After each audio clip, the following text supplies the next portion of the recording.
Kwa nini Yesu alitoa kauli tata sana ambayo inasumbua sana aliposema ya kwamba ni vigumu sana kwa tajiri kuingia katika ufalme wa Mungu?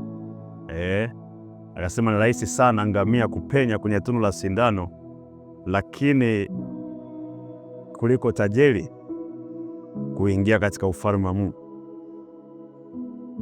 Nataka nikuonyeshe kitu.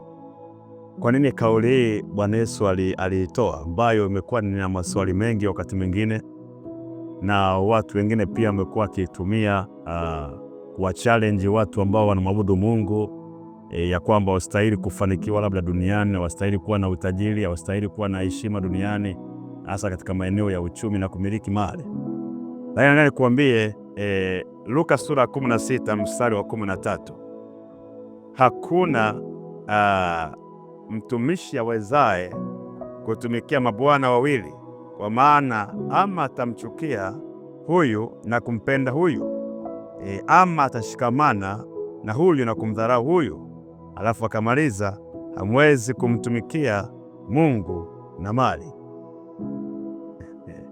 Sasa nisikilize, ni kufanulia kidogo ufahamu wangu katika hili eneo ambalo naamini pia itakusaidia. Yesu ilipokuja kwenye swala la mali na fedha, kuna namna ambavyo alikuwa ana approach tofauti, kwa sababu alijua nguvu ya mali na nguvu ya fedha. Kwa mujibu wa Bwana Yesu, mistari ambayo nimekusomea, anasema fedha ama mali ina uwezo wa kuwa Mungu, kuwa Bwana. Alisema hamwezi kutumikia mabwana wawili, akimaanisha Mungu na mali.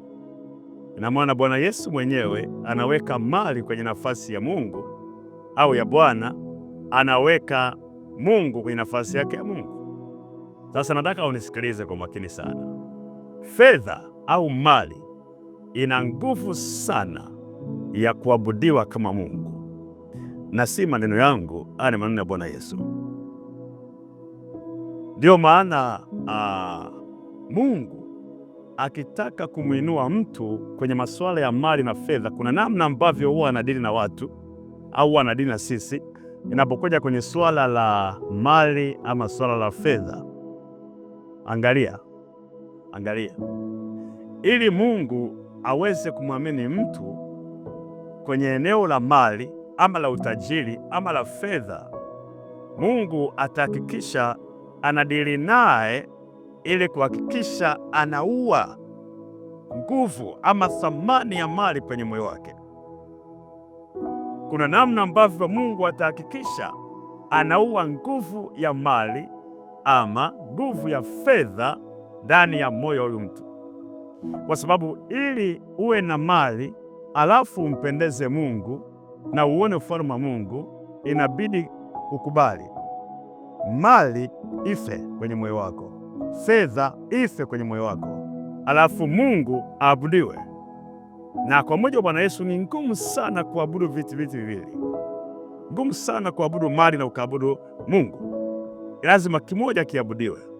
Ukipenda sana mali ama fedha, basi utajikuta unaabudu fedha hata kama unamwabudu Mungu, lakini katika uhalisia wake fedha ndio inakuwa ni Mungu wako.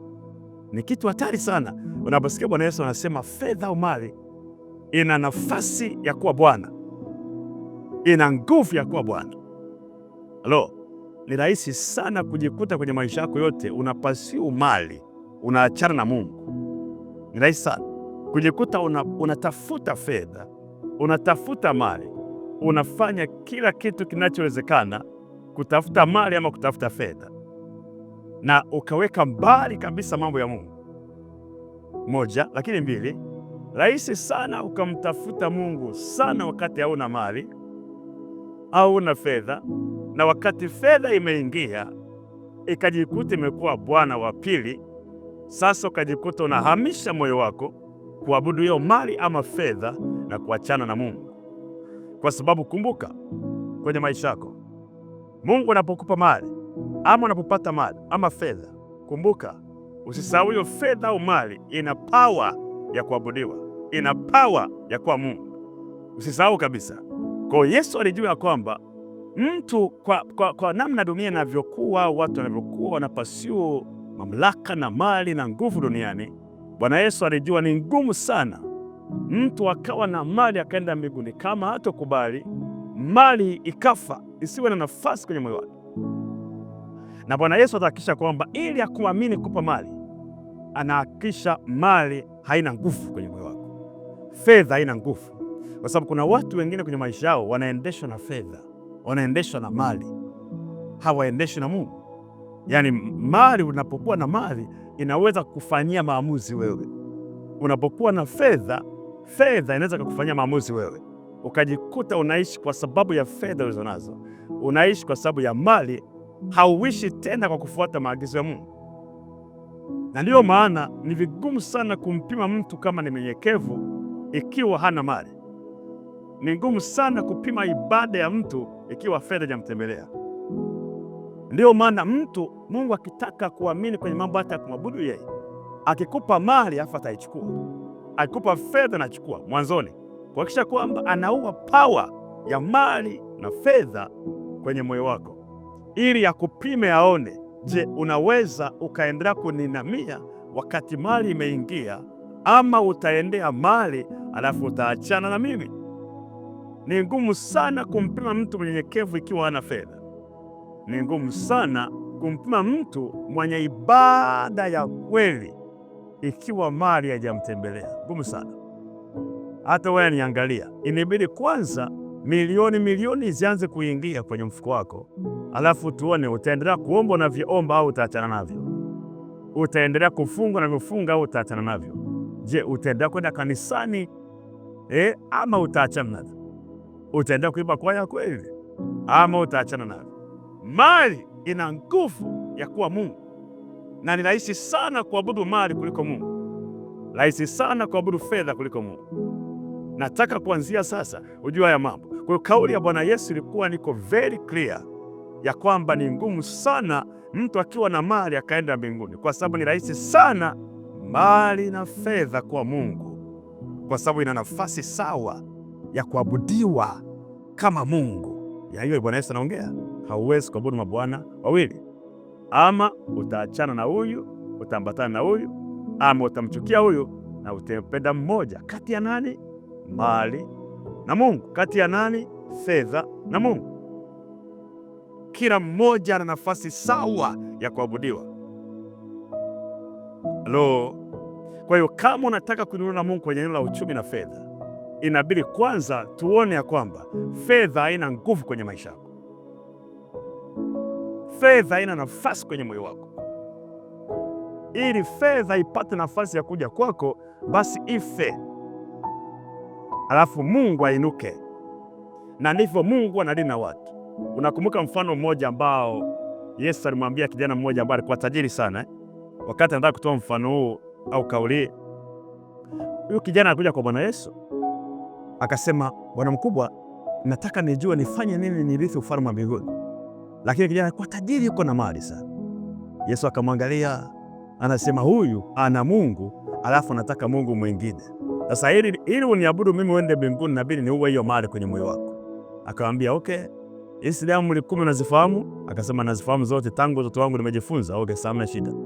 Umepungukiwa na jambo moja, nenda kauze vyote ulivyo navyo alafu unifuate. Lengo la Bwana Yesu haikuwa kumfanya awe maskini, kwa sababu Bwana Yesu kumfanya awe maskini. Lengo la Bwana Yesu ilikuwa ni kuua nguvu ya Mungu aliye naye, ambaye ni mali, ili apate nafasi yeye kama Mungu ndani ya moyo wake, kitu ambacho kama angefanikiwa katika lile, nataka niwahakikishie, kama yule kijana angefanya vile, kwa mfano, utajiri ambao ungemfuata baadaye asingeamini. Kama angefanikiwa kwenye ile eneo, angeuza zile mali, akaua mali kwenye moyo wake, akamfuata Yesu, utajiri ambao ungemfuata baadaye asingeamini. Unakumbuka Marko sura ya 10? Marko sura ya 10 alimuuliza Petro alimuuliza Bwana Yesu, Bwana mkubwa, sisi tumekufuata, tumeacha vyote, tumeambatana na wewe, tutapata nini? Yesu alimjibuje? Alimwambia, hakuna hata mmoja aliyeacha mali akanifuata, mashamba akanifuata, mke au mume akanifuata, ambaye hatopata mara 100 wakati huu duniani hapa. Mara 100 mashamba, mara 100 magari, mara 100 nyumba, mara 100 ndugu. Akasema na ziada atapata uzima wa milele. Bwana Yesu anaongea wazi ya kwamba kumbe mtu yoyote ambaye atafanya mali ife kwenye moyo wake, fedha ife, akaacha anavyotafuta fedha ama mali, asifanye mali ama fedha ikachukua nafasi ya Mungu, huyo mtu atapata mara 100 zaidi duniani. Kwa kuna namna ambavyo Mungu anadili na watoto wake, kwa sababu Mungu anapenda watoto wake wafanikiwe duniani, lakini kuna staili ambao wanadili nao, huwa anapambana kuua mali. Na ndio maana unanisikiliza sasa hivi au unanitazama, inawezekana umepambana sana, naomba, unatafuta Mungu, unafanya kazi kwa bidii, unashangaa hakuna mafanikio, hakuna fedha. Kwa nini? Kuna fedha Mungu anaziua. Anakupitisha kwenye mazingira ambayo yanataka usiwe na mali, usiwe na fedha, ukae bila fedha, alafu ujifunze kumwabudu yeye, kumtegemea yeye, ili mali inapoingia, fedha inapoingia, ikute moyo wako tayari umekamatwa kwenye ibada na Mungu aliye hai, ili mali isipate nafasi ya kuwa Mungu maisha yako. Kwa hiyo Mungu akubariki sana, na naamini kabisa maneno haya yatakujenga, ili kwanza usiamini katika umaskini kwa sababu ya mstari huo, lakini ujue kabisa fedha na mali ikija, unaweza kaiabudu na ukaachana Mungu. Ili kuanzia sasa, chochote unapitia kwenye maisha yako, kama una fedha, una mali, unapambana mambo yaeleweki na unamwabudu Mungu na mtafuta Mungu, ujue unapitisha huko ili kuua nafasi ya mali na fedha kwenye moyo wako, ili zinapokuja, unapotembelewa na mali na fedha, isikupoteze kabisa ukamwacha Mungu. Sisi ambao ni watumishi wa Mungu tunaelewa, tunahudumia watu sana, tunalea watu sana, tunaombea watu sana, ambao anakuja akiwa ana kitu. Haleluya! Utafikiri ni mtu ambaye ni mpole, mnyenyekevu, kumbe ni kwa sababu ana kitu. Anapokuja nyumbani mwa Mungu, anakuja anaokoka kweli, unaweza kufikiri sasa huyu ameokoka kweli kweli, kumbe ni kwa sababu fedha hana. Au anapofunguka akaanza kupata mali, unaanza kujua huyo mtu ni nani, kwa sababu atajikuta mali kidogo ikianza kutembea kwenye maisha yake, hana tena muda wa kutafuta Mungu, mali inachukua nafasi. Na hao ndio watu ambao hawaendi mahali Mungu hawezi kuwainua viwango zaidi. Kwa hiyo Mungu anataka ufanikiwe, anataka uinuke duniani, uwe na mali, uwe na fedha, lakini tambua fedha hiyo Yesu mwenyewe amesema ina nafasi ya kuwa Mungu.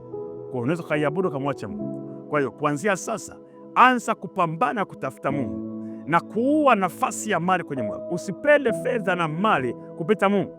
Na Mungu anapokupitisha katika nyakati za ukame, ujua na kutengeneza kufanikiwa sana, ili unapofanikiwa usio kamwacha yeye. Haleluya! Mungu akubariki sana na uwe na wakati mwema. Ni Apostle Nelson.